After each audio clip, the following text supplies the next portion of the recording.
problem with the Minnesota Timberwolves the last few years has been their lack of a point guard and their lack of ability to get in great offense and great sets and get good to easy shots in the playoffs in the moments that matters. Yep. They have been able to use Anthony Edwards' prolific superstardom to will them to victory, and then they have been able to beat teams down with their athleticism, such as the Denver Nuggets. But when we get to the upper echelon of the West, there was always a stopping point, a ceiling per se, with that team because of just how they were built, with the lack of ball handling, with the lack of offensive structure, and with the lack of shot creation. Because Anthony Edwards is a real shooting guard. His talent is putting an immense amount of pressure on the defense and collapsing it and being able to kick out. But he's not the greatest driving kick artist, and that's not his job. You don't want Anthony Edwards attacking 40 times a game to kick it out 22 times. That's Luka's job. That's LeBron's job. That's not Anthony Edwards' job. He is a scorer and a killer. Thanks. And now he can score and he can kill.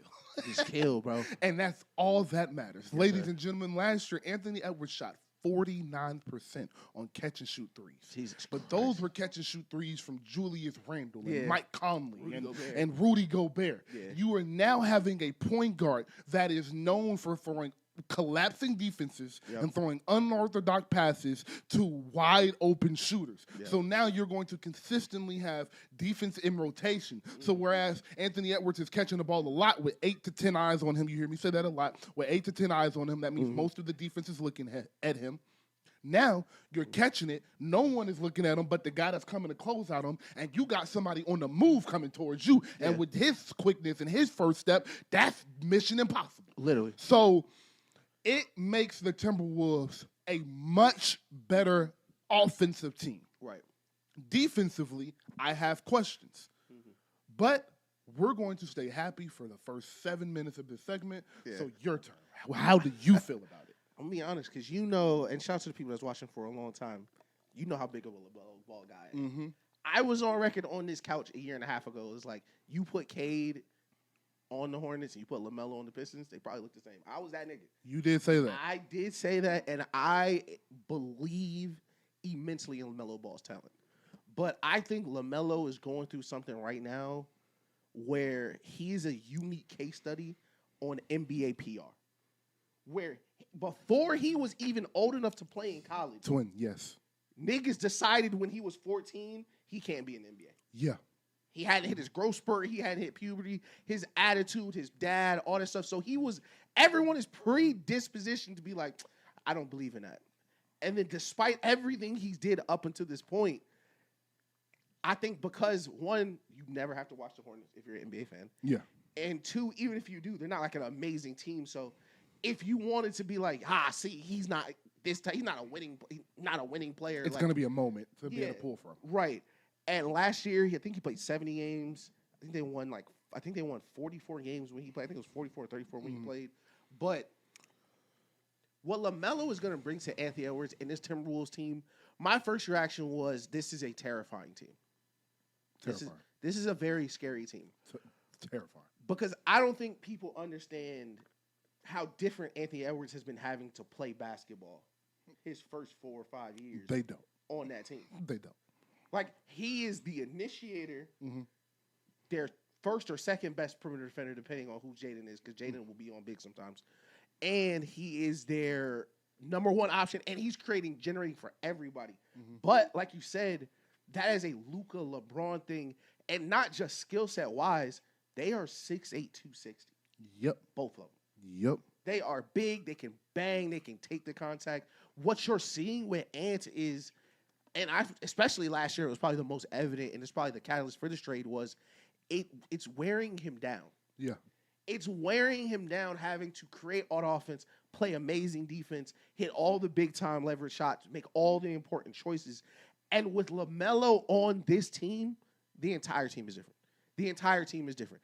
Losing Julius Randle and Naj Reid hurts way more with, like, if you bring in a normal point guard. Yep. Like, if you just bring in a Kobe White. Yeah, Kobe White or somebody like that. I did that on purpose. Shout out Kobe White. We'll get to that later. For sure. But now, before you get to the others, he has made Ant probably a top 3 player in the league. Before a shot has been taken this season, if you were to ask me who are the 3 people that can win MVP, it would be Anthony Edwards, Jalen Brunson, Victor Wembanyama. Right now, would be my top 3. I completely agree with you, Twin. Completely agree with you. And the reason is, first, you mentioned his shooting. Mm-hmm.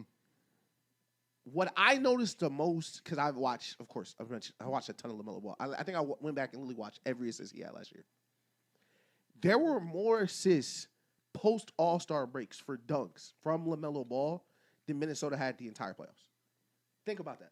Think about like in all the time you're watching, they've been to back-to-back conference championships and they just lost in the second round. It's maybe 10 easy baskets the entire time. Yeah.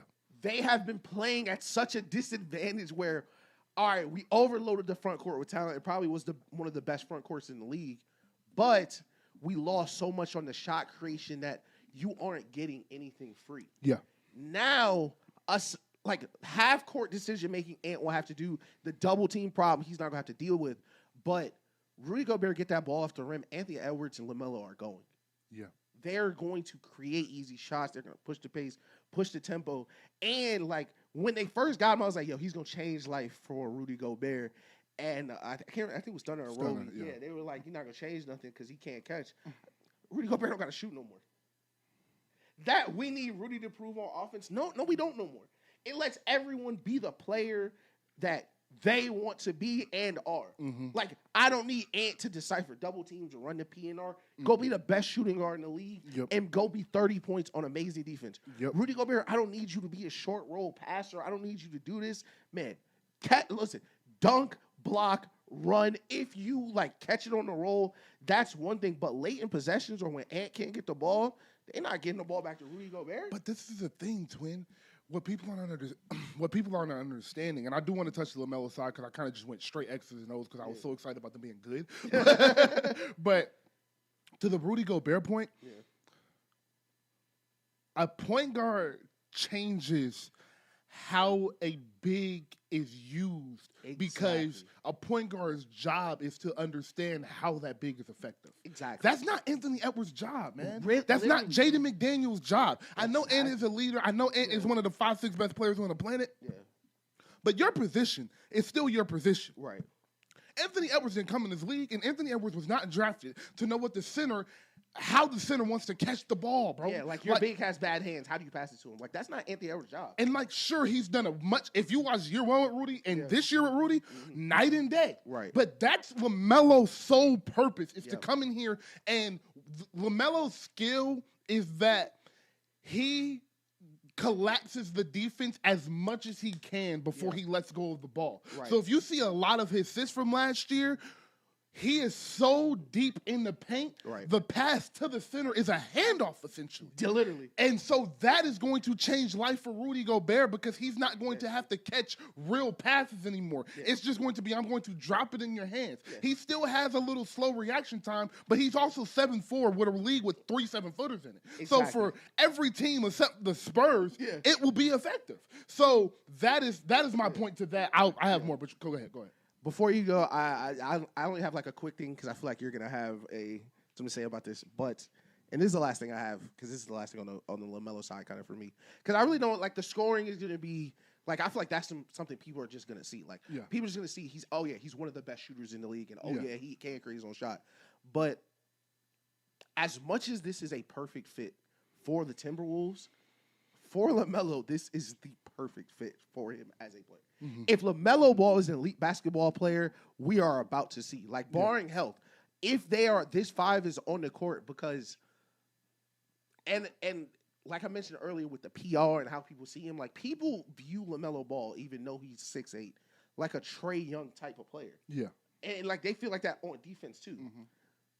The first possession, LaMelo Ball and Anthony Edwards lock some shit up, niggas are going to be like, what the fuck? LaMelo did never play defense like this. The difference is the same way Rudy Gobert is going to be way more comfortable because he has all the support.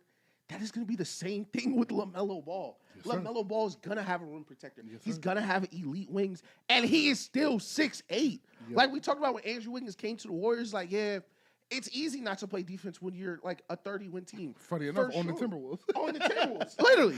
But like second round of the Western Conference playoffs, you think you're just going at LaMelo? Like he's Yeah. still a dog. Like he's Yeah. still a competitor. Mhm. And in Charlotte, there was times where he did try to guard Yeah. the best player.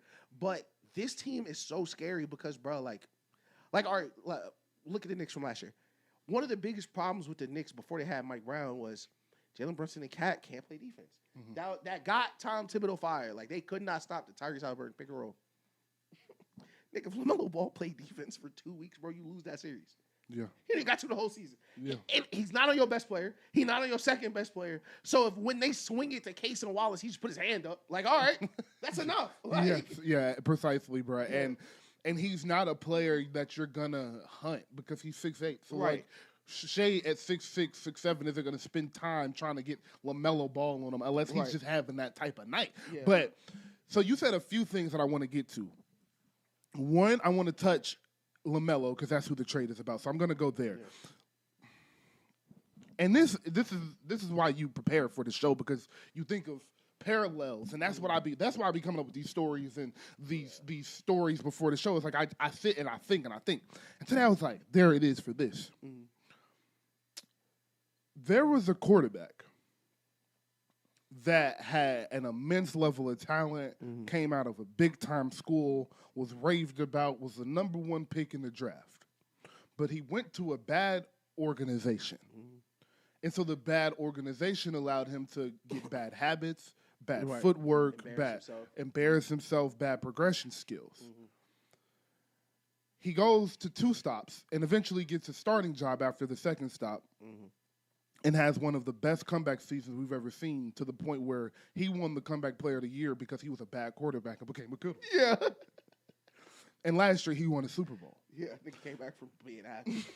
That quarterback is Sam Darnold. Yes, sir. That player in the NBA can and will be LaMelo Ball. Yeah. Your structure and your culture and organization that you are drafted into means everything. Yeah. LaMelo Ball was drafted into a losing, non-existent culture. Miles Bridges was his bet. Miles Bridges and Grant Williams Yeah. were his vets. You can't really name a coach that has stuck, and you cannot name an acquisition that has mattered that was made to make LaMelo Ball better. Yeah.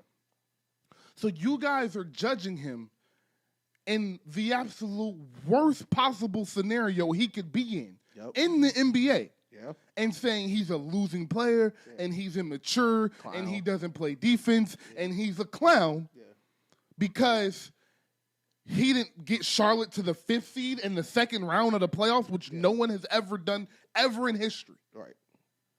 They have a great season this year because he plays.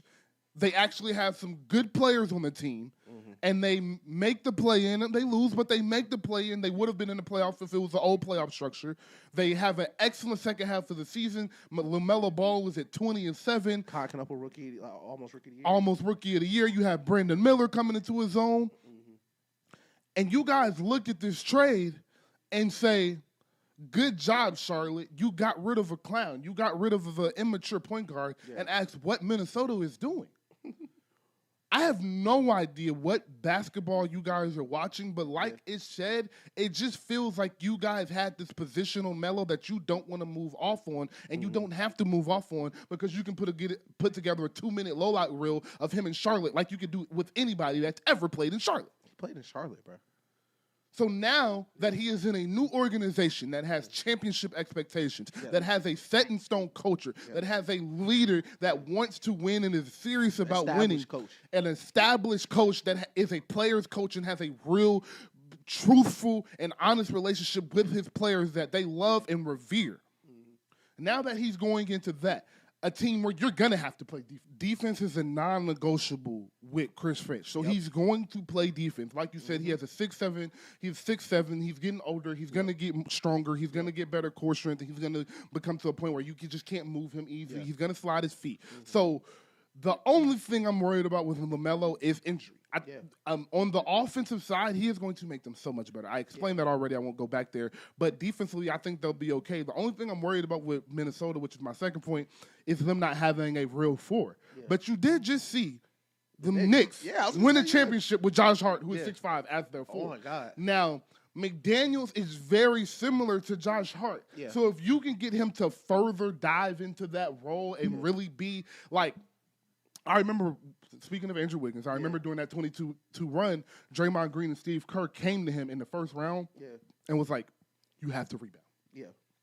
I don't care what you do. You have to play defense and you have to rebound. Yep. And he listened to the mission, and he had his career high in rebounds 3 times that playoff, averaged 8 rebounds during the playoffs, and it changed the dynamic of their team. So earlier today, I was like, they have to get a 4. They don't necessarily have to get a 4. They have to get Jaden McDaniels to get to buy in. They need a few better players, a backup point guard, a 1 or 2 more wings, and then obviously a backup for Rudy Gobert, just in case San Antonio roll up some crazy lineup, and you do need to have Rudy and another center in at the same time for a couple minutes just to be able to do that. But for the most part, that LaMelo, Ayo, and McDaniels and Gobert lineup can get the job done. I hate they lost in Oz Reeves. I absolutely hate it, but it's the price of doing business. In closing, Anthony Edwards. You said something that was so important because Anthony Edwards' defense started slipping last year. Yeah. Anthony Edwards' defense started slipping because he was having to do so much on offense. He was having to carry such a big load on offense. And you can't sit in the chair and guard the second best player every night and also create all of the offense. Yeah. Especially in the fourth quarter during the playoffs when it matters the most. You can't do that. Yeah. Now that he has somebody to initiate that offense, you said it in the middle of your rant. He can average 30 and he can play defense. Yep. People are always like, how did Kobe get all these first-team All-NBA defenses? Yeah. They weren't playing defense that hard. They just liked them, man. That's what people say. They just liked them. They say Kobe got off his reputation. They just got it off his reputation. Most hated nigga in the league. No, guys, that's not what happened. They had point guards, and they had the triangle. Yeah. So they rarely walked the ball up the court. Yeah. They would get to a spot, they would get the ball, and they would dribble 2 to 3 times, pass it back out, dribble 2 or 3 more times, get to the free throw line, catch their breath, and get back down on defense. And now you can sit in that chair. Yep. And the pace was slower for Kobe and Mike than it is now. So that also plays a part into it, of course. But Anthony Edwards is going to have a very similar job. Yeah. Yo, we're going to get you sets. We're going to get you catch and shoots. We're going to get you the ball in your spots. You're not going to be able to double team. Because the thing about the double team is when Anthony Edwards is LaMelo's throwing the ball in that mid-post, you can't double off of LaMelo. Nope. Great three-point shooter. Mm-hmm. Rudy Gobert is going to be the closest person to the next person to double. Can't double off of him because he's 7'4" under the rim. Yeah, I know he can't catch, but you still can't be crazy. Right. So the places you could double from in the previous years, you just can't no more because you would double off Mike Conley. Yeah. They've done it plenty of times. You would double off Jaden McDaniels. Right. No offense. You're not doubling off LaMelo. Yeah. Also because if he doesn't want to catch that catch and shoot that 3, he's so long in that first step. It's so crazy. He's getting right into the paint and collapsing your defense. So exactly. Man. What a move, bro. What a move. And if the double works, do you really want like that pass getting back to LaMelo and he got to make the read now? Like exactly. If Ant is like, all right, kick it back out, and there's 4 or 3 on the weak side, like. Yeah, LaMelo's gonna make the right pass. Yes, exactly. Yeah, so, they're gonna be great, man. They're gonna be so exciting. Yeah, it's gonna be such an exciting team to watch. Box office for sure. Hidden in this was Ayo DeCimo getting $112 million. Yeah. How did you feel about that? It looks way different after LaMelo Ball. Pre-LaMelo Ball, it was like, man, like, what are they doing? Yeah, I don't think this is the starting point guard for no. Yeah, bro. But it is. He is in that. I mentioned him earlier, like. he's in that Case and Wallace like Derek Wright role now. Yeah. And I like that a lot more for his Yeah. type of player. Where like you come in, you can contribute. You're like a super role player kind of. And it says they intend to. The deal has not been signed. Nothing can be signed to July 6th. So I do think there's a chance that deal ends up being $595, $100, which would change a lot. Yeah. Which would change a lot for their books and what they were able to sign when free agency really rolls around. What I loved about this the most, though, was getting rid of Julius Randle, bro. Yeah, not a winning basketball player. Yeah, listen. The dynasty starts after Julius Randle. I took the words right out of my mouth. I was like just not a winning basketball player. He's too selfish. He has too much ego. He thinks he's so much better than he is. And that's unfortunate at this age when you haven't proven that on any way. Like you have not proven you're anything but a guy that can be a second option on a playoff team, which is a good role. And if you would buy into that role and do what it takes, and when your number isn't being called and when your shots aren't falling, you would rebound and you would play hard like you do when shit is going right for you, it would be okay. But he's so moody and so up and down. He's just not a guy you're going to win with. And now they sent you back to Brooklyn to be in New York the year after the Knicks sent you away after they won the championship. Yeah. Man. Yeah, it's nasty. But if we had a team and we had GMs, it would be like one of the things we will never draft is a low motor big ever. Ever in life. You cannot draft a low motor big. Ever in life. He's an undersized power forward with a low motor. That's a great topic, real quick. Yeah. Because of the NBA draft, what are some undraftable qualities for you? Low motor big is is one. What's another one for you? Bad hands. Bad hands for a big. Mine is guards that have never been able to shoot. You're not getting drafted. Yeah. Guards that have never been able to shoot. I'm not dying on the once he learns to shoot. Right. Now, I would draft Amon and Arthur Thompson if I saw that because they're 6'8" and they're freaks. Yeah. You are a 6'1" point guard like a Rondo's never getting drafted by my team game. That's a fact. This is more like, and this isn't really position specific, and it's really not like a quality like a percentage, but skip passing. I feel like skip passing is like one thing I've seen that like is a highlighter that translates to the next level. And that's also a lot with Dylan Harper where like you can tell who can map the floor and who can't when they're younger. I like that. That's a really good one. That's a really detailed one. I really like that one. Mine is something, honestly, Roby opened my eyes to this one, and I started paying way more attention to this after I saw him tweet about this.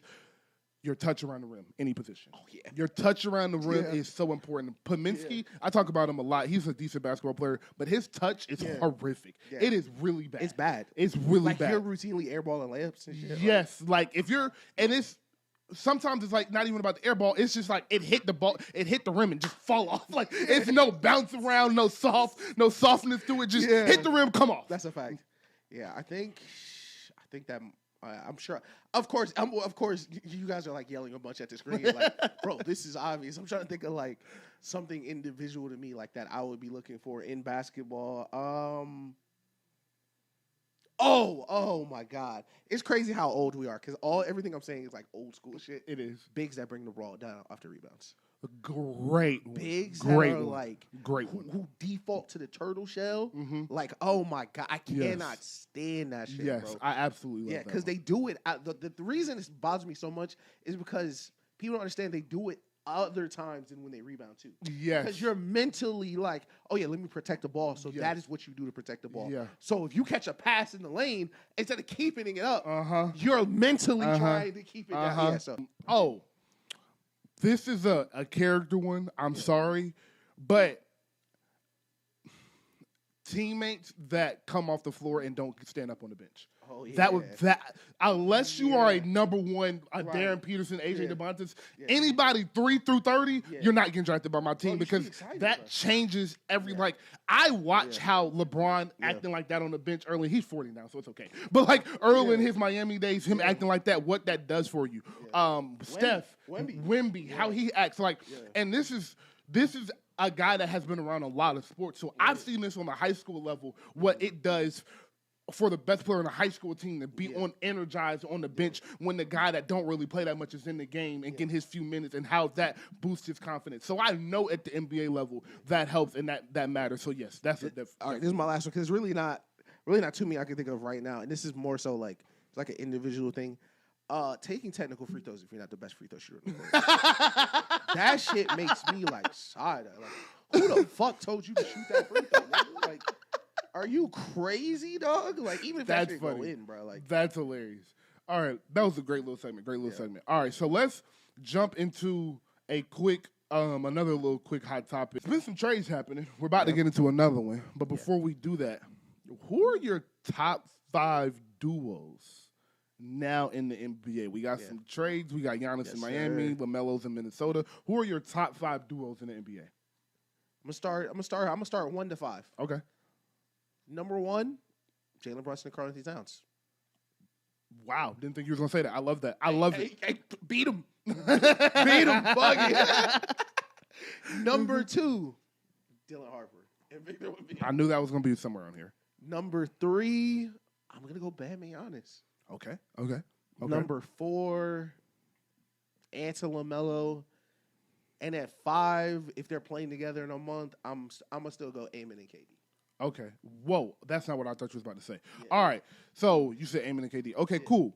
And number 1, I still do have Karl Anthony Towns and Jalen Brunson. Beat them. Beat them. And number 2, I have the second duo in the East that may not be together for too much longer, Jason Tatum and Jaylen Brown. Yeah, I didn't even. And number 3, I do agree with Ish just because of their sheer defensive presence. Giannis and Bam would be a 3 for me. Yeah. And number 4, I am going to go with the young dynamic duo of LaMelo Ball and Anthony Edwards. Yeah. And at number 5, I am going to go, as bad as I want to go with Vic and Dylan Harper still has to prove it to me just a little bit more before he has to start a season before I throw him on there. I do want to put him on there, but at number 5, I am going to go with Luka and LeBron James. Let's go, Ron. Luka and LeBron, man. That's what I'm talking about, boy. I'm taking him over anybody. You know what I mean? Yeah. But nah, Luka. Come on, man. That's predominantly because of Luka. You know what I mean? But nah, for real, my fifth one would probably be okay. I was about to say my 5th one would probably be Jokic and Jamal Murray, but Luka and LeBron might, they better than niggas. Oh God, Luka. Oh God, Luka. You know what I mean? Damn, who did the Warriors just get? Jimmy Butler. No. Yaxel. Yeah, Stephen Yaxel.